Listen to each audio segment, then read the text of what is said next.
You know, whenever we start this show, we always start with whenever you're ready. But the truth be told, we're always ready to come into your house, and we're very, very grateful that you turn into Act 3 every time we come on the television set. So thanks for tuning in. We're super glad you're here. Listen, today's episode, I'm almost exhausted about already, because there's a lot of stuff going on in our community, positive stuff, and some stuff that is going to give you nothing but elation and the joy of the Christmas season. And that makes us all really happy.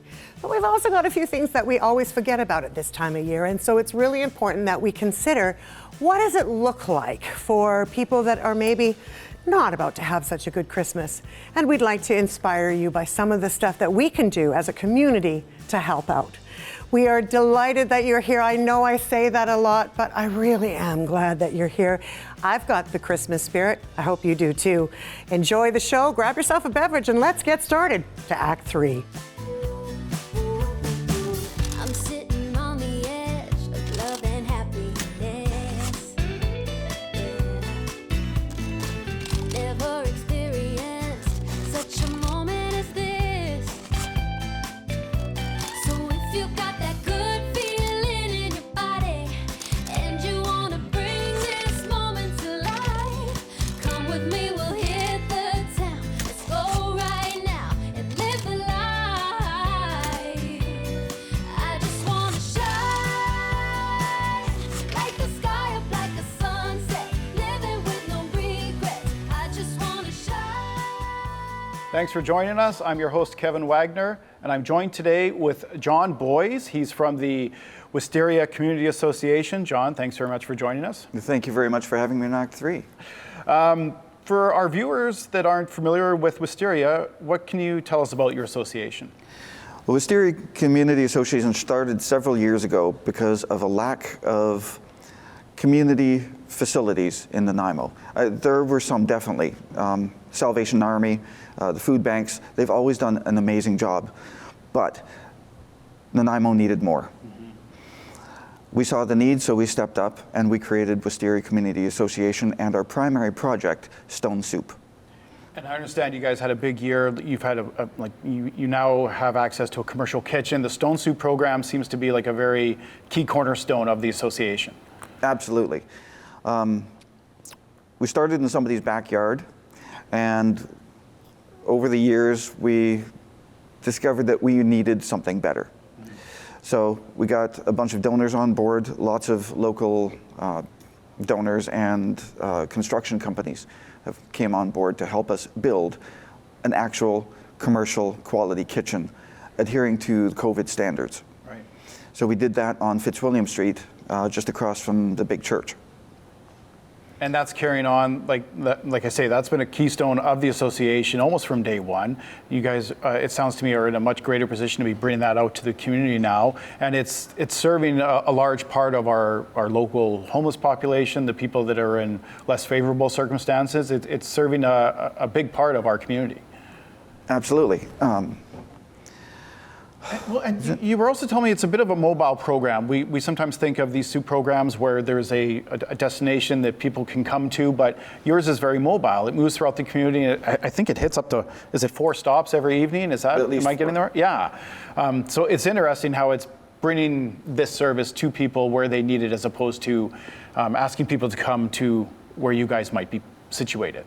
Exactly. We've got our kitchen staff prepares all the food in the morning, and every afternoon we go pick up the food from the kitchen and take it to places like the parking lot at Victoria and Cavan, at the library, Bowen Park Field, the little cul-de-sac in behind the church, which is on Fitzwilliam, and that's the lower one, not the top end. Right. Well, and this is something like we think of this at a time of year such as this, as we get into the holiday season. Your association is doing this 365 days a year. Here we are as the holiday season approaches. The need continues to be so great. What are ways that maybe people in our community could help contribute to this effort, whether it's through donations or volunteer? Is there ways that people can get involved and be part of this effort? Yes, there are. We can be contacted on Facebook at the Wisteria Community Association Facebook page, or wisteriacommunityassociation.com. We can also get our phone call at 250-591-6443 and talk to our president. She'll be able to answer any questions about how people can help donate either food, monetary, clothing, even furniture, because we help out single parent families as well. Sure enough. It's a long list of kind of help and effort that you put into the community. It's really quite admirable. And again, I mean, it's 365 days a year for your association. This time of year, here we are again. Of course, it's an ongoing need in our community. So, may I say that the need is growing. We started off feeding a couple of years ago between 80 to 110 a night. We're up to close to 250 people every night. Yeah, that shows the growing need in the area. Absolutely. Well, John, thank you so much to you and your association for the efforts that you're making in the community, and I encourage our viewers to look up the addresses you're mentioning as an opportunity to perhaps make a contribution to your effort. Thank you so much for your time. I appreciate it. My pleasure. Thank you for having me. Great. All right, we're going to throw it over to Teresa now. Thanks, Kevin. It is so great to be here today. I have got Lisa, and she is with SOS, which is the Society of Organized Services up in Parksville and Oceanside area. Welcome, Lisa. Thanks for having me. It's so great to have you, and we are talking about the wonderful programs that SOS has for people all year long, but specifically at Christmas. How long has SOS been around? So this year we're actually celebrating 55 years in the community. So SOS was started back in 1968 by 3 local women around a kitchen table who knew that needs weren't being met by local school children, and some seniors needed a hand. So they got their friends and neighbors together and they started SOS. So that's amazing. There was a few programs in the beginning. The Christmas program was one of the very first programs, but now there's just over 25 programs. Wow. Yeah. So 3 women, really grassroots, but I guess everything has to start somewhere, right? Yeah, Companies exactly. don't start being $1 million companies, right? Yeah. So that's amazing. That's a long time that's been serving the people in Oceanside and a little bit of the surrounding area too. That's right. Yeah. So it's Oceanside. It's also School District 69. It's known as. So it's Nanaimo to Bowser, and that includes Arrington, Whiskey Creek, and Coombs. That's nice. Yeah. That's nice. And so right now, specifically gearing up for Christmas and the holidays, I know you have some special initiatives going on in the communities. Yes, that's right. So our Caring for Community at Christmas program is open to all Oceanside residents who need a little extra help this time of year, providing gifts for their children and putting food in the cupboards. So people can access the program. We provide special gifts to local children and youth, and then adults, and then individuals who don't have any children as well get grocery store gift cards so they can choose food that's important to them over the holidays. And we actually also partner with the Qualicum Newcomers Club, and our volunteers deliver stockings to seniors. So those are people who are shut in or without close friends or family. It's amazing how widespread your programs are, and the amazing generosity of people who provide the funds and the donations in order for you to be able to do this. That's right. So we have a toy shop that we actually create at SOS in Parksville, and so the community fills that toy shop with donated new unwrapped gifts, and then parents, caregivers, and grandparents can come shop for free for their children in there.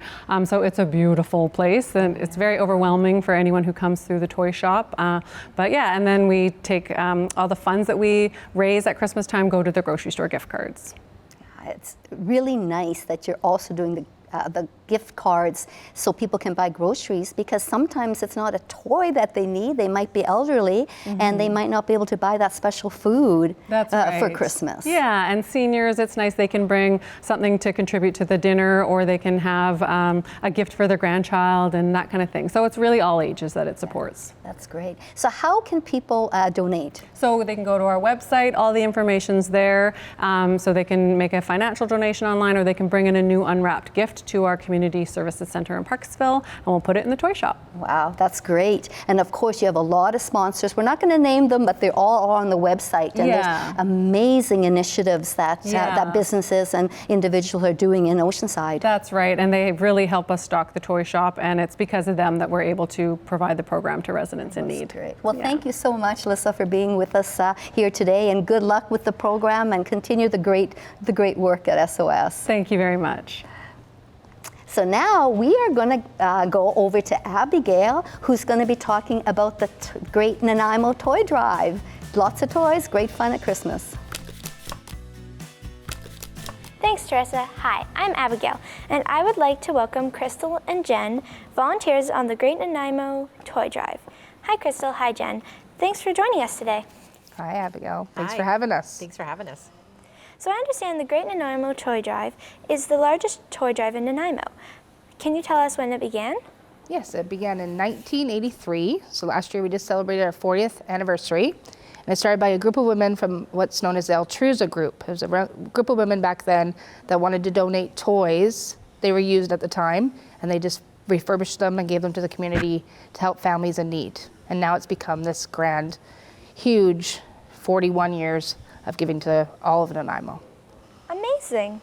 What sort of toys are most appreciated and needed?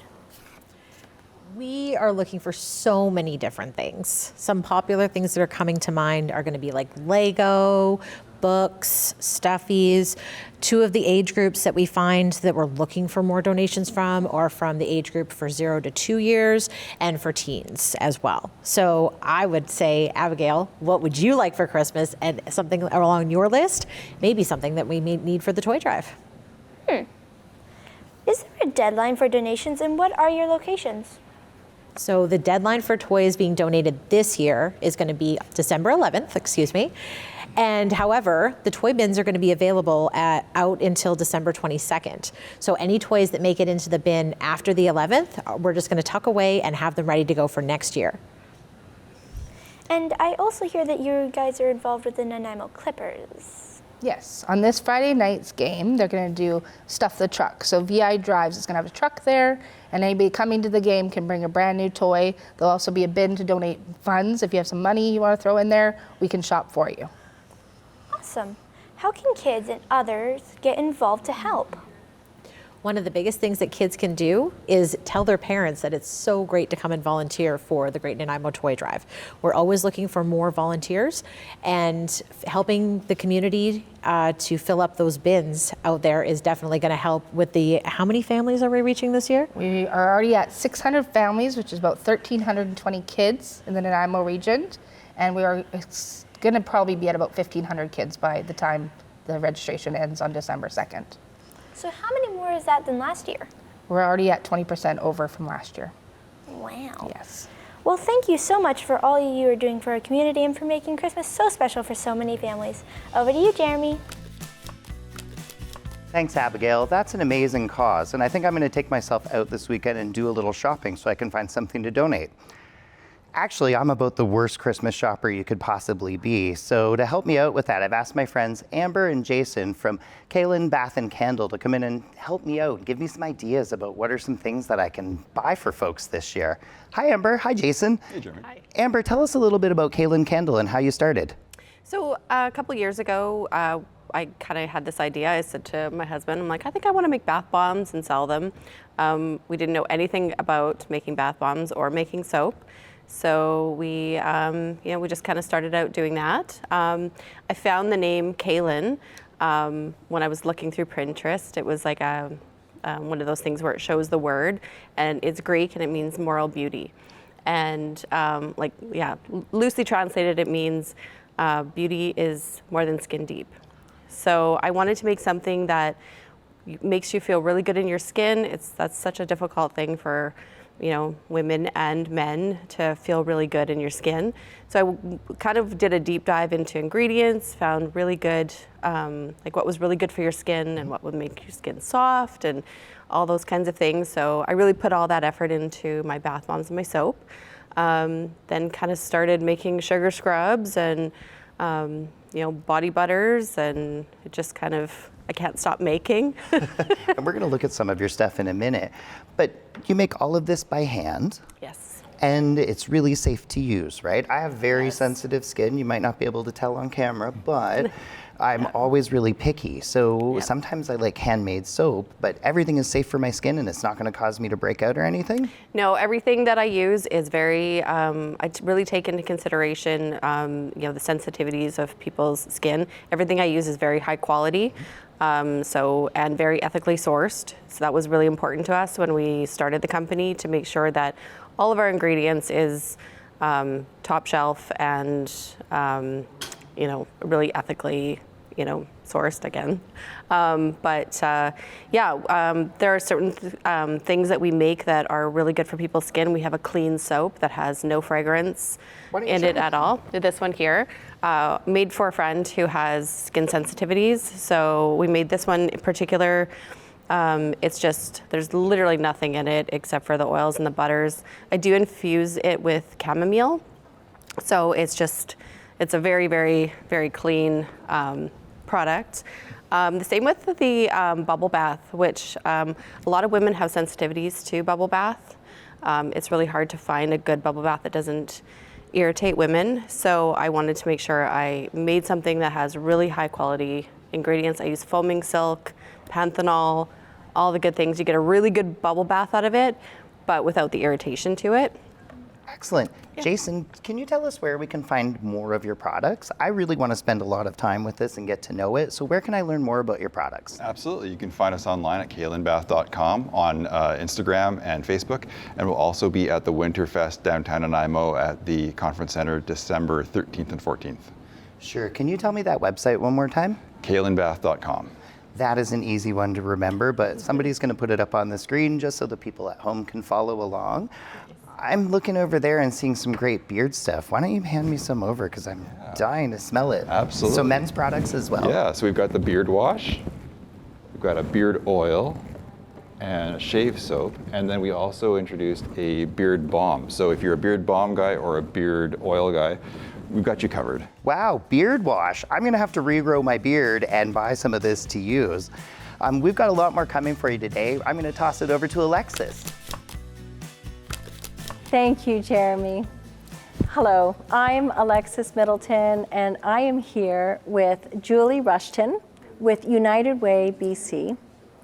And Julie, you've been sharing with me just before, and that you're involved with a very powerful, much needed endeavor, Period Promise. Would you mind sharing what is this? What is Period Promise? Period Promise is really an initiative that came about because there is period inequity. There is a stigma to periods, and every woman on this planet has a period every month until they reach the age of menopause. And so it's really important to me and to my organization that period equity be in place for all people that experience having a period. Okay, so with that understanding, how did this become something important for you to become a part of? How did this happen? United Way BC has been involved in period poverty for many, many years. And our Central Northern Vancouver Island United Way has been part of Period Promise campaign for a few years.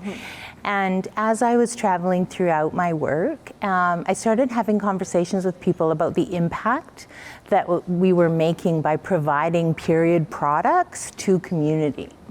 And I'll never forget hearing the story of a young woman who was going to university and did not have the funds to pay for period products. And so we worked with VIU to actually donate products to VIU. And this woman then became, period products became accessible to her.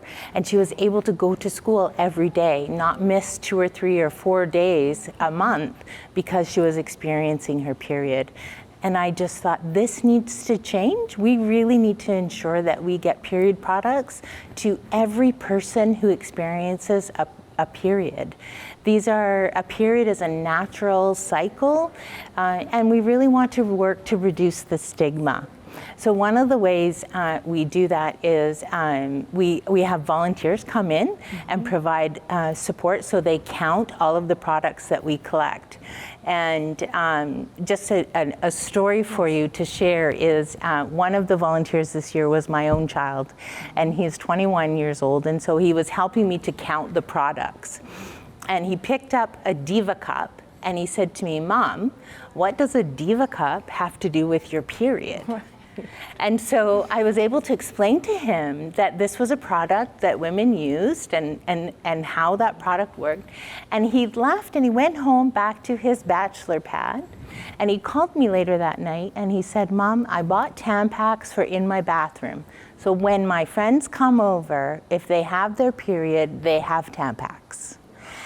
And it was really enlightening and really, it really warmed my heart to really watch him share that message out in community with other youth that are in their early 20s, so that we can reduce the stigma and we can end the embarrassment of not having those products and being able to ask for those products when you're in need.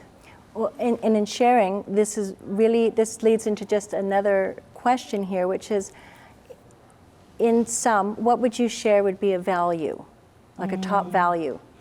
You know, at United Way BC, we believe in something we affectionately call JEDI. So that's justice, equity, diversity, and inclusion. And ensuring that period products are accessible to all really works within that framework of justice and equity. Well, Julie, I appreciate so much you sharing about Period Promise and the products and the need in community. Please continue to bring this really important endeavor into community. Thank you. Thank you so much for being here. Thank you. And we are on to you, Kathy. Thank you so much. Thanks, Alexis. And thank you, Julie, for sharing with our community some of the really important things we think about of just being a woman. And so we really appreciate it that you shared that with us today. I'm now back with Rita Inamorati. You know I love to say her name, but I love what she does more than anything else. And you were on our last program, and we were talking about the Christmas Angels program at the time. I felt our community needed a status report. How are we making out? Doing really well. Of course, this year the need is even greater than ever. Yeah. And we're sitting at about half our families have been adopted, so that's great, youth, seniors. But we still have probably between 150 and 170 families that need to be adopted. So we're pretty desperate for angels right now. We've never missed our mark, so I'm really happy about that. We're not going to miss the mark now. We're not going to miss the mark. We're coming together. We're reaching out to community and saying, hey, we need a little extra support. That's right. And what does exactly support look like? Like, how do people become an angel? Do they call Volunteer Nanaimo, or is there another way that people can access the program or get involved in the program, I mean? They can absolutely call the office, or they can email us at vnanaimo@gmail.com, V for volunteer. vnanaimo@gmail.com. That's very clever. Did you like that? Yeah. I do. I picked that all by myself. I'm very proud of you. You did really well with that.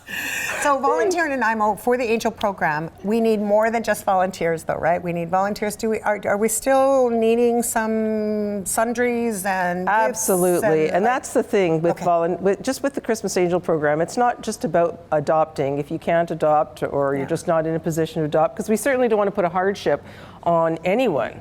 So even if you could donate shampoo, conditioner, tea towels, bath towels, toys, books, adult coloring books are huge, children's coloring books are huge, because all those are things that people can do to sort of pass time, and it's really good for mental health as well. Absolutely. So, so who are the recipients? Are we giving these to all ages? Are the gifts, how are the families coming together? Can you share a little bit about that? So our families are vetted through our agencies that we work with. We don't take call-in applications. It's not a self-referral program. Everyone is referred to us. We just wouldn't have the time to do that kind of vetting. Yeah. When you think about last year, we did almost 1,600 individuals. This year, it's going to be more. So, and this is our 16th year. So, Sweet 16 at Sweet Christmas 16. Angels. Yeah. And so I think through Sweet 16, and then I think about what would a 16-year-old maybe like to have. And in this day and age, there's a lot of stuff, there's a lot of programs out there. On our program today, we had quite a few people that were talking about the desperate need that's out there. So, you know, with so many things happening right now, how can we get our best support for this community? What might it look like for you? well, like you say, it's just, there's just so much need of so many things. It's not just about toys and games, although we absolutely use those. But with, you know, around the teenagers, a lot of our teenagers are looking just for, you know, blankets, they're looking for shoes, they're looking for coats, they're looking for household things. I mean, I'm getting requests for laundry pods, and we have to go. We do. And it makes me sad to leave you. But the good news is we had a little bit of an update, and I'm really glad that we did. Rita, thank you. And thank you. Thank all of you for the things that you do to make our community a better place. This Christmas, we are seeing a need that is beyond anything that we could have ever imagined. And for lots of reasons. You know, we're out of COVID for a while for sure, but there's still so much that's going on within community right now where we really need a little extra support. I think that what people need to remember is that all of the people that are right now in need are not looking for a handout. They might be looking for a hand up. And if it wasn't for the wonderful people in not only this community, but other communities that I have witnessed and seen and experienced firsthand, I know that that tiny little gift makes someone feel like they matter. And when you don't feel like you matter in a world that's so chaotic, it makes things just that much a little bit harder. So what I invite you to do is not to get lost in all the negativity. There's a lot of it out there, but rather rise everyone up as we rise together as a community and help each other out. Whether or not it's with my friend Rita or with Wisteria, sorry, I just messed that up a little bit. It's such a cool thing that they do, feeding so many people every day. The main thing though is however you decide to participate, that you participate to the best of your ability, even if it's just one tiny, tiny little smile. Thanks so much, everybody, for tuning into Act 3. We'll see you next year. In the meantime, may you and your family find nothing but joy this holiday season. And if you're having a little bit of a hard time, don't forget to reach out. Somebody's listening. We are.